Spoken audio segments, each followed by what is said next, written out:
జై శ్రీరామ్. ఈరోజు మనం దేశంలో జరిగేటటువంటి విషయాలను గమనిస్తున్నాం. చాలా బాధాకరమైనటువంటి తీవ్రవాదుల యొక్క దాడులు చాలా దారుణంగా జరుగుతున్నాయి. ఈ సందర్భంలో హిందూ ధర్మము, సనాతన ధర్మము చాలా క్లిష్ట పరిస్థితిలో ఉందని అందరికీ అర్థమవుతుంది. హిందువులు సహజంగా నిద్రపోతూనే ఉంటారు, చాలా కాలం వరకు నిద్రపోయారు. ఈ మధ్య జరిగినటువంటి దాడి, ఈ సంఘటన కొంతమందిని నిద్ర లేపింది. ఇంకా చాలామంది నిద్రపోతూనే ఉన్నారు. నిద్రపోయే వాళ్ళు నిద్రపోనివ్వండి, వాళ్ళే మెలకు వచ్చినప్పుడు నిద్రలేస్తారు. నిద్రపోతే లేస్తారు, కానీ నిద్ర నటిస్తూ ఉంటే దాన్ని లేపడం ఎవరు తరం కాదు. సరే, కొంతమంది నిద్ర లేచి మనం ఏం చేయాలి, మన బాధ్యత ఏమిటి, మనం ఏమైనా చేయగలమా అన్న ఆలోచనలో కూడా కొంతమంది ఉన్నారు. ఇప్పుడు వాళ్ళ కోసం ఈ వీడియో. మేము శ్రీ గురు సత్సంగం అనేటటువంటి సత్సంగాన్ని నిర్వహిస్తూ ఉంటాం. మా సత్సంగంలో దత్తాత్రేయ స్వామి వారు ఒక ప్రేరణ కల్పించారు. అంటే సనాతన ధర్మాన్ని మేము ఆచరిస్తాము, సనాతన ధర్మాన్ని కాపాడుతాము అని మేము శ్రీ గురు సత్సంగంలో ప్రతిజ్ఞ చేస్తూ ఉంటాం. మరి ఆ ప్రతిజ్ఞ దాన్ని ఎలా మనం నిజం చేసుకోవాలి అని ఒక ఆలోచన వచ్చినప్పుడు మనకు వచ్చినటువంటి ప్రేరణ ఏంటంటే, ఒక మంత్రం, భైరవ మంత్రాన్ని శ్రీ గురు సత్సంగ సభ్యులందరూ కూడా జపం చేయాలి, అది జీవితకాలం చేయాలి అనేటటువంటి ప్రేరణ వచ్చింది. అది మా సత్సంగంలో చెప్పడం జరిగింది. ఇప్పుడు ఆ మంత్రం కూడా మీకు చెప్పడం జరుగుతుంది. నా యొక్క మనవి ఏమిటంటే, మా సత్సంగంలో మీరు ఉండొచ్చు, ఉండకపోవచ్చు, కానీ సనాతన ధర్మాన్ని కాపాడడం కోసం, మన భారతదేశాన్ని కాపాడడం కోసం మన వంతుగా కనీసం ఒక 4 నిమిషాలు, 3 నిమిషాల కంటే ఎక్కువ పట్టద్దు ఈ సాధన. జీవితకాలం ఒక 3 నిమిషాలు దేశం కోసం, ధర్మం కోసం కేటాయిస్తారని ఒక విశ్వాసంతో ఈ విషయాన్ని మీకు అందరికీ చెప్తున్నాను. మనము ఇంతకంటే ఏమీ చేయలేము అనేది ఒకటి. రెండవది, మనం చేసేది తక్కువేం కాదు. ఉదాహరణకి, ఒక వ్యక్తి వ్యాపారం చేసి బాగా నష్టాల్లో, పీకల్లోతు నష్టాల్లో కూరుకుపోయాడు. ఆ నష్టాల నుంచి బయటపడడం చాలా కష్టం. ఆత్మహత్య శరణం అనేటువంటి స్థితిలో అతను వెళ్ళిపోయాడు అనుకోండి. ఒక 10 లక్షల రూపాయలు నష్టం వచ్చింది. అతని పరిస్థితి చూసి జాలిపడి, బాగా ఉన్నతను, నాయన 10 లక్షల రూపాయలు నేను ఇస్తాను, నువ్వు అటువంటి నీ ఆత్మహత్య చేసుకోవడం లాంటివి చేయకు, ఇదిగో నువ్వు ఉండు, హ్యాపీగా తీసుకో, మళ్ళీ నీ వ్యాపారం చేసుకో అని చెప్పి ఓ 10 లక్షల రూపాయలు అతనికి సహాయం చేశాడు. ఇప్పుడు అతనికి భవిష్యత్తు, ఒక జీవితాన్ని ఇచ్చినట్టు లెక్క.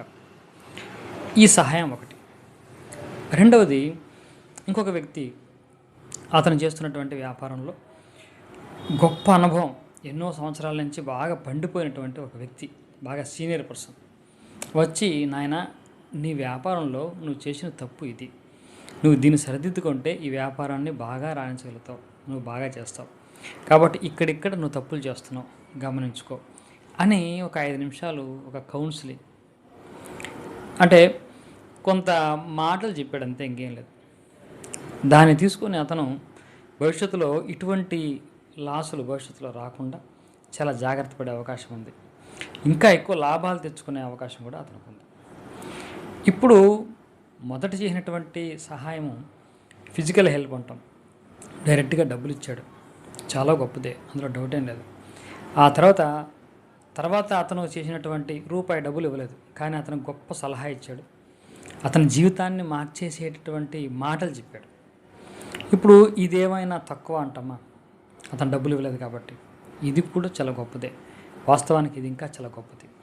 అటువంటి 10 లక్షల్ని ఒక 100 లక్షలు ఇతను సంపాదించగలిగే ధైర్యము, అది యొక్క స్థితి అతనికి వచ్చింది 5 నిమిషాల మాటలు చెప్పడంతో. కాబట్టి మనం చేసే ఈ సాధన కూడా భౌతిక స్థాయి, మానసిక స్థాయి, బుద్ధి స్థాయి, అంటే స్పిరిచువల్ లెవెల్, ఆధ్యాత్మిక స్థాయి. మనం చేసే ఈ సాధన ఆధ్యాత్మిక స్థాయి, స్పిరిచువల్ లెవెల్లో చేస్తున్నాం. కాబట్టి దీన్ని ఎవరు కూడా తక్కువ అంచనా వేయకండి. అంటే భౌతిక స్థాయిలో చేయగలిగే వాళ్ళు అక్కడ చేస్తున్నారు, సైన్యం కావచ్చు, ప్రభుత్వం కావచ్చు, ఇతర మనుషులు ఎవరైనా కావచ్చు, వాళ్ళు చేస్తూనే ఉన్నారు. మనము చేసే అక్కడ అవకాశం లేదు కాబట్టి మనం బాధపడడం, ఏం చేయలేకపోతున్నామే, మనం కూడా ఏదో చేస్తే బాగుండే అన్న ఆలోచన ఉన్న వాళ్ళు ఖచ్చితంగా ఒక 3-4 నిమిషాలు వచ్చి చేయండి. అంతకంటే శక్తివంతమైనదే అవుతుంది. ఎందుకు చెప్తున్నా అంటే, వాళ్ళు చేసేటటువంటి పనిని, వాళ్ళ కాంట్రిబ్యూషన్ తగ్గించడం కోసం చెప్పట్లే, చాలా గొప్పది, వాళ్ళు చేసే పనులు చేస్తున్నారు. వాళ్ళు చేయాలి. కానీ మనం చేసేది కూడా తక్కువేం కాదు, తెలుసుకోండి. మనం స్పిరిచువల్గా చేసేటటువంటి సాధనలు 100 రెట్లు అధికంగా ఫలితమిస్తాయి భౌతిక స్థాయిలో చేసేదానికంటే. రెండవది ముఖ్యమైన విషయం ఏంటంటే, మనం నిస్వార్థంగా మన కోసం కాకుండా దేశం కోసం, ధర్మం కోసం ఒక మంత్ర జపం చేస్తున్నామంటే భగవంతుడు సంతోషించి ఖచ్చితంగా మన యొక్క అందరి సంకల్పాలు నెరవేరుతాయి. దేశానికి, ధర్మానికి రక్షణ లభిస్తుంది. సరే, ఇప్పుడు ఆ మంత్రం ఏమిటి అంటే, ఈ మంత్రాన్ని కుర్తాలం పీఠాధిపతి సిద్ధేశ్వరానంద భారతీ స్వామి ద్వారా తీసుకోవడం జరిగింది. ఆయన సామూహికంగానే చెప్పారు అందరికీ కూడా, మన ఈ మాధ్యమాల్లోనే వచ్చింది. కాబట్టి ఈ మంత్రానికి గురువు ఆయనగానే మీరు భావించి ఆయన ద్వారే ఈ మంత్రాన్ని తీసుకున్నట్టు ఆయనకు ఒకసారి నమస్కారం చేసుకుని మీరు ఈ భైరవ మంత్రాన్ని, ఇప్పుడు నేను చెప్పబోయే భైరవ మంత్రాన్ని కనీసం 108 సార్లు జపం చేయండి. దీంట్లో ఫలితాన్ని మీరు ఆశించొద్దు. ఇది దేశం కోసం, ధర్మం కోసం వినియోగించండి. వీలైతే జీవితకాలం సాధన చేయండి. కనీసం ఇప్పుడున్నటువంటి పరిస్థితి తొలగే వరకు అయినా సరే కొంతకాలం 41 రోజులు లేక 90 రోజులు నియమం పెట్టుకొని రోజుకి యథాశక్తి 108 సార్లని కాదు, కొంతకాలమే చేసేవాళ్ళు రోజుకు 1000 సార్లు, 2000 సార్లు చేసి వాళ్ళకు ధారపోయండి. ఇప్పుడు మన దేశానికి, ధర్మానికి రక్షణ లభిస్తుంది. ఆ మంత్రం ఏంటంటే, ఒకసారి గురువుగారిని మనం స్మరించుకొని కాళీ కాలభైరవాయ నమః, కాళీ కాలభైరవాయ నమః, కాళీ కాలభైరవాయ నమః, ఈ మంత్రాన్ని యథాశక్తి మనం జపం చేసి దేశం కోసం, ధర్మం కోసం మనం ధారపోద్దాం. ఇది చాలా గొప్ప సేవ. ఇంతకు మించిన సేవ ఇంకొకటి ఉంటుంది అనుకోవట్లేదు. కాబట్టి భగవంతుని మనం అడిగే పద్ధతిలో అడిగాం, అడగాల్సిన వాడిని అడిగాం. కాబట్టి రక్షణ ఏ విధంగా ఆయన ఇస్తాడో మనం చూద్దాం.